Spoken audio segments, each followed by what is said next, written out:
Mulheres campograndenses aprendem em palestras como evitar uma gravidez indesejada.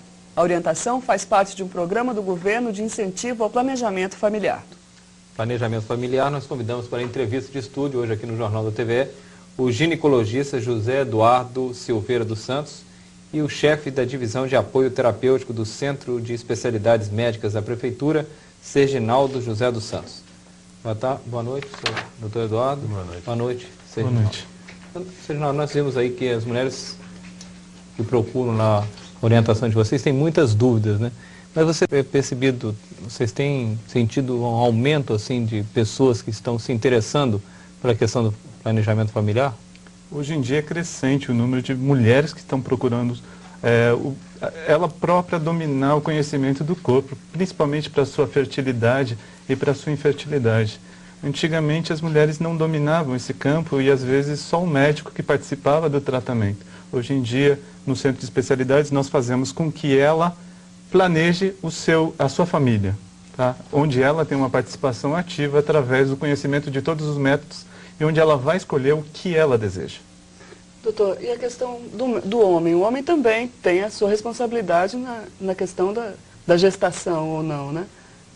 O desenvolvimento de pílulas, outros métodos contraceptivos dos homens. A situação do planejamento familiar é uma situação que cabe ao casal.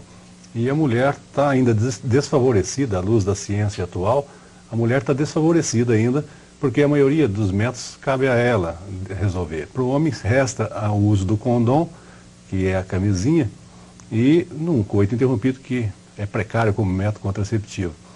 Os métodos recaem sobre a mulher, e todos eles, visando evitar uma gravidez indesejada, porque veja você a situação. Uma mulher que concebe um filho não desejado, que engravida de um filho não desejado, ela tem 3 caminhos a seguir. Primeiro, ela ser mãe, e uma mãe solteira com todo o estigma social que vai caber sobre ela. Se ela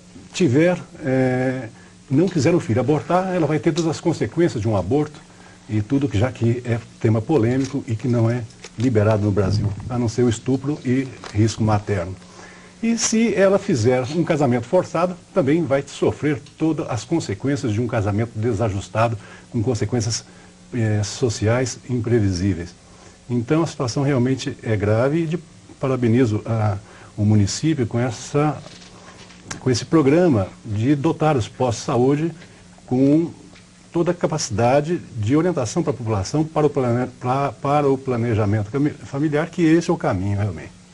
A entrevista de estúdio hoje no Jornal da TVE é sobre planejamento familiar. Se você quiser fazer alguma pergunta para os nossos 2 convidados de hoje, pode ligar agora para os telefones 726-2622 e 726-3707.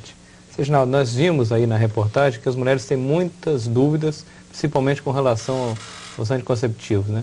Você trouxe aí um kit, falava para a gente antes do jornal, que eu gostaria que você pudesse mostrar e comentar a respeito de alguns métodos que vocês orientam as mulheres nessas palestras. Certo. Nós orientamos as mulheres a utilizarem todos os tipos de métodos, tá? Inicialmente com o próprio conhecimento do corpo, e tem alguns métodos que a gente orienta, como seria o uso do espermaticida, a colocação do DIU, que às vezes é fantasmagórico para a mulher, para ter um objeto estranho dentro do organismo. Então a gente deixa ela manusear o objeto, faz com que ela tenha, a gente tem um kitzinho justamente para ela poder se ater a conhecer o objeto antes de ser introduzido dentro dela. Dentro dos postos de saúde já tem como regularidade a colocação de DIU. E uma coisa que nós temos também é o diafragma, que seria a camisinha interna colocada dentro do útero feminino, que em outros países europeus, nos Estados Unidos, é utilizado com mais frequência que no próprio Brasil, por falta de desconhecimento mesmo. De 100 mulheres que utilizam outros métodos, uma só chega a utilizar o diafragma. É um índice muito baixo ainda em relação aos outros países. Qual é o método mais utilizado pelas campograndenses que vocês têm observado? Pelas campograndenses é a pílula anticoncepcional. Tá? Porque é comprada em qualquer lugar, os postos todos de saúde já fornecem. Elas têm mudado de hábito a partir dessas palestras ou não? Continuam? Não, nós com temos a pílula? conseguido fazer com que elas, dependendo do próprio conhecimento do corpo ou algumas alterações, que elas se utilizem de outros tipos de métodos. Ainda o anticoncepcional é muito forte pela massificação que nós tivemos nos anos 60 e anos 70. Tá? Que ainda na nossa população a gente não conseguiu reverter. Doutor Eduardo, qual desses métodos todos que o Seginal está mostrando é o que garante maior segurança com relação a uma gravidez não desejada?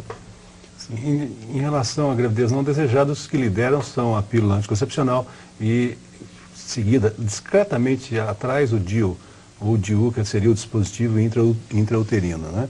Aí depois vem o diafragma, que foi citado, e aí sim vem os outros métodos, como camisinha e etc. Né? Mas o que garante maior, o que garante menor risco, não quer dizer que é o que dá maior tranquilidade, o que é mais seguro para as mulheres, vamos dizer assim. Perfeito. Eu acho que aí cabe uma análise de cada caso deve ser individualizado, a mulher deve fazer uma consulta com o ginecologista, ou com o médico que seja, de preferência com o ginecologista, uma consulta geral, um exame físico ginecológico bem detalhado, e só depois do médico examiná-la e expor todos os métodos contraceptivos, de comum acordo entre médico e paciente, deve-se então tomar a melhor conduta, sendo que lideram em termos de eficácia, em termos de preferência, o DIU ou o DIU e o anticoncepcional. Doutor José Eduardo, a Lourdes de Nova Lima e a Vanusa da Vila Nácia. Pergunta, a Lourdes quer saber se ter filho muito cedo prejudica a saúde. E a Vanusa pergunta se uma pessoa que tem cardiopatia reumática crônica tem possibilidade de ter filhos. Perfeito, são perguntas inteligentes, perguntas importantes. Em relação à gravidez muito precoce, sim, ela é deletéria ao organismo, ela força muito o organismo e a gente aconselha uma gravidez depois de 16 anos de vida, né, de saúde. Essa seria a orientação da Organização Mundial de Saúde, quer dizer, uma gestação a partir de 16 anos de idade, quando a mulher já estaria apta para gestar e desenvolver um filho sem consequências danosas. Porque há de se notar que a gestação, o feto não passa fome. Ele está lá dentro, ele expolia a mãe, ele tira todas as necessidades dele da mãe. E se a mãe não está em fase de crescimento, não está preparada, ela então vai ter alguma falha no desenvolvimento, algum tipo de... Se ela ainda está em formação, ela vai gerar o filho em detrimento dessa formação dela. Em relação à segunda pergunta, que é uma cardiopatia reumática, a cardiopatia reumática, ela tem vários graus. Evidentemente, a mulher pode engravidar desde que ela seja acompanhada pelo médico ginecologista e com um médico cardiologista. E esse cardiologista vai detectar o grau da lesão dela, porque geralmente a cardiopatia reumática, ela acomete a válvula mitral, tornando-a insuficiente, e essa avaliação vai ser feita e a cardiologista vai ver se é melhor ela controlar essa gravidez com medicamentos e repouso, tudo, ou se está indicado, às vezes, até uma cirurgia para correção dessa estenose ou insuficiência aórtica e só depois, então, possibilitar uma gravidez. Isso, então, é uma coisa que a mulher deve procurar o ginecologista. É possível, ela pode concretizar o sonho dela de ter um filho, desde que seja discutido com o ginecologista e com o cardiologista clínico dela. Seginaldo, da Vera, que mora no Jardim Autonomista, ela deve ter visto você mostrando todos os métodos. Ela pergunta para você como é colocado o diafragma.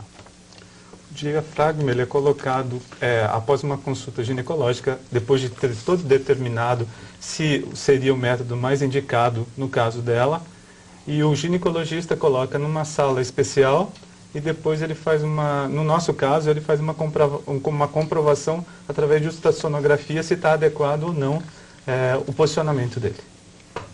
Doutor José Eduardo, a Sara do Jardim Vitrine, ela pergunta se a ligadura de trompas é reversível. A ligadura de trompas, atualmente, ela é facilmente reversível, desde que o ginecologista ou médico que tenha feito a laqueadura ou ligadura dela não tenha retirado as trompas dela. Hoje em dia, nós pedimos até encarecidamente para os médicos que fazem a ligadura, fazer com critério as ligaduras e quando as fizerem, que se preserve a trompa, ou seja, amarre e corte a trompa sem extirpá-la. E diante de uma ligadura, então, nós fazemos então a cirurgia de reanastomose com uma chance em torno de 80% a 90%, desde que as trompas não tenham sido retiradas. Nós estamos com 1 minuto só para encerrar o jornal, Reginaldo, mas o Gilberto da Coafam pergunta, na sua opinião, qual o melhor método de planejamento familiar? Eu não tenho um específico, depende da situação de cada pessoa. Depende da situação, depende do paciente, depende do contato do paciente com o ginecologista, depende do estado físico do paciente, basicamente. Tá? E basicamente, sendo que planejamento familiar, a gente sempre pensa em 2 pessoas, a decisão de 2 pessoas a terem ou não terem filhos num determinado momento de sua vida. Essas orientações todas são passadas para as pessoas que vvão que nos procuram dos cursos, tanto individualmente como coletivamente. Reginaldo, chegaram muitas perguntas, mas infelizmente nosso tempo terminou. Houve uma alteração hoje no horário do jornal em função do programa eleitoral. Quero agradecer a sua participação, a presença hoje aqui no Jornal TVE, o doutor Eduardo também. Agradecer também as pessoas que ligaram fazendo perguntas para os nossos 2 convidados de hoje. O Jornal da TVE termina aqui. Nós estaremos de volta amanhã às 7h30 da noite. Boa noite a todos. Até amanhã. Boa noite.